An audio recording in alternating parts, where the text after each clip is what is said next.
As they said, I'm a refugee from the Islamist state in Iran, ISI. That's what Iranians are calling them.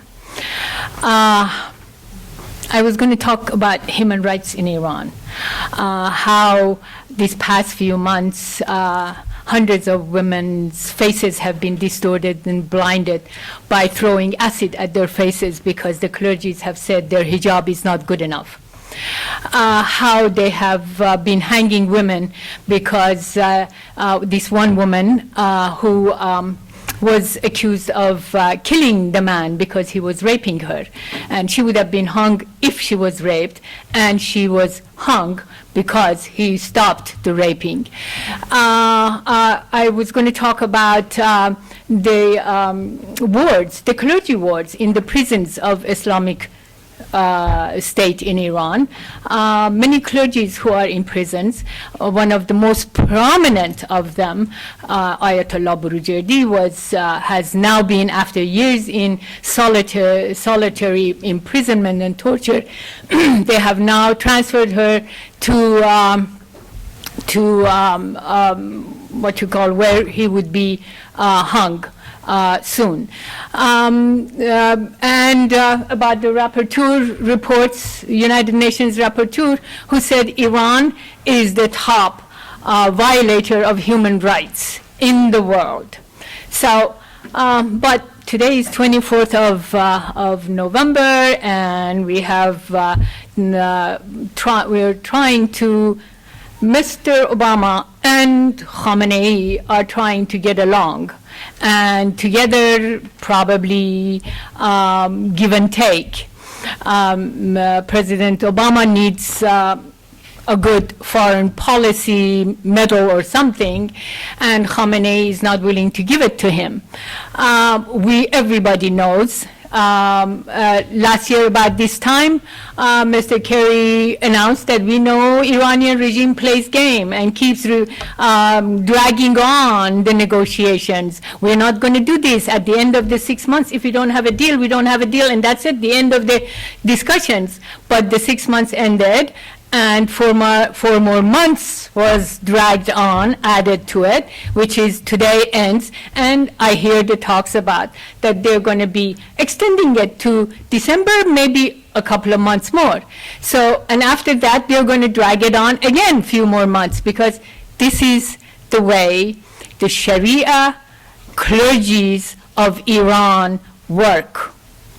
For 400 years, they have dominated Iran.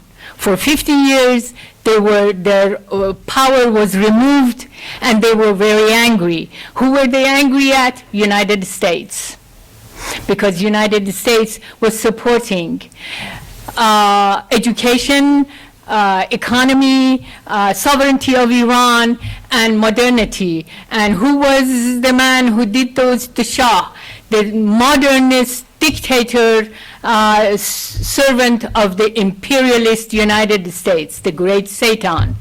So that was the revolution of 1979. And so United States were kicked out, and that's one of their prides, that yes, we did kicked out United States out of Iran. And now, and the clergy took over again, took over Iran. The main issue is here that the Iranian people, nobody talks about them.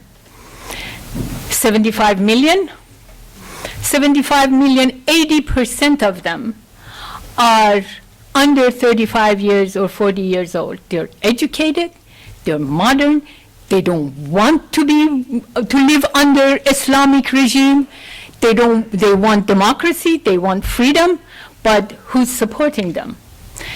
I remember well when President Bush, in one of his State of the Union, said that we separate Iranian people from the regime. He's been the only person who has addressed this issue. We separate the people of Iran from the regime in Iran. And we know that they want freedom and democracy. When they rise up for their own freedom and democracy, they have a friend and a supporter in the United States, and we will stand by them. What happened? Iranian people rose up in 2009. Who did? And they clearly and loudly called days on end, Obama, Obama, are you with them or with us? What happened?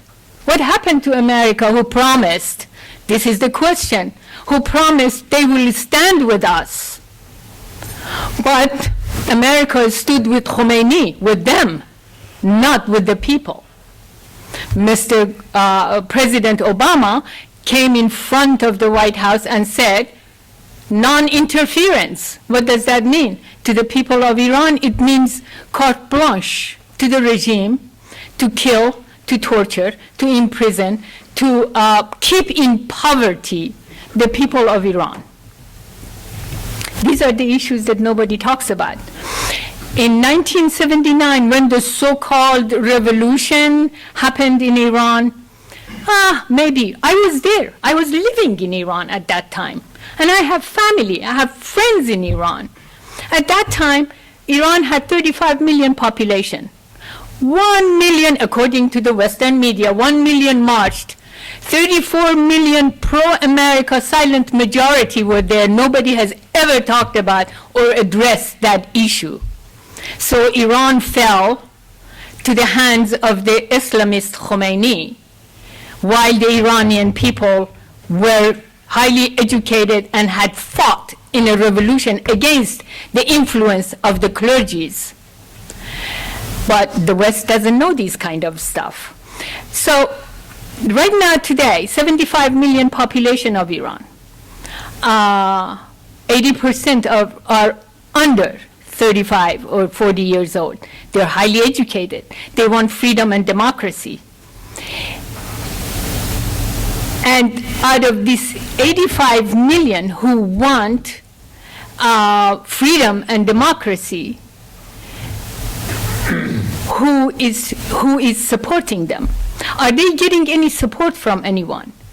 I have friends in Iran. I have friends among the political refugees who have fled, 5 million, and they're fleeing every day, fled to the West. And what the question they ask me all the time, they say, what happened? Why is that President of United States bombs, militarily attacks, commits coup d'etat in Egypt, military attack in Libya, and helps everybody, all those people, because they said they want to be free from their rules. But how come when we rose up, when we asked directly and loudly, we were not supported? Why? What kind of policy is this? Why is America doing this to us? Why is America not supporting us? Why is the international community, who are all crying about the crimes of the Islamic regime, and we just heard a little bit of it where Claire was explaining to us, why is it that that big, huge danger is now getting the support of everybody, United States government, all the international community, Western Europeans, they're all gathering together to cater to Khamenei and his regime? Why? Why isn't this support given to the people? We all know, everybody knows, that with this regime in Iran, 3 nations are in danger. United States, Iranians, Israelis, all in danger. We all know that. Why are they catering to them? Why, when the people of Iran are begging support, all the support goes to Mr. Khamenei and his regime, the dictators, the dangerous people who are creating havoc in the world? Iranian people are afraid and do not trust the government of the United States. When Mr. Kerry or President Obama say, we are not going to allow the Islamic regime to have the bomb, Iranian people laugh. And they say, how are they, what they have done is not what, does not apply to what they are saying. So with that unrest, Dr. Kissinger was, this I just dawned on me, Dr. Kissinger was on Face the Nation 2 weeks ago. This is what he said. He said, Iranian people are the natural friends of America. It's the regime that does not like America. When I talk to Iranian people and I ask them about Israel, they say, no, they want to be friends with Israel. Did you know that Voice of Israel, the radio in Iran, is more popular than Voice of America? And people listen to Voice of Israel, not the Voice of America? This is how the people of Iran feel. They want to be a part of international community. They want to be friends with America.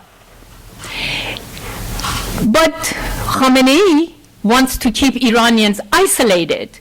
He hates America because America stands against what they preach. Because America is bad influence on the people. So where do we stand here with the American politics? Where do we stand with the international community who keep catering to the worst dictators that we have ever seen? These are the people whose existence is continuation of international terrorism. We know Hezbollah is the child of Khomeini. We know Hamas and Palestinians are supported by the Iranian regime.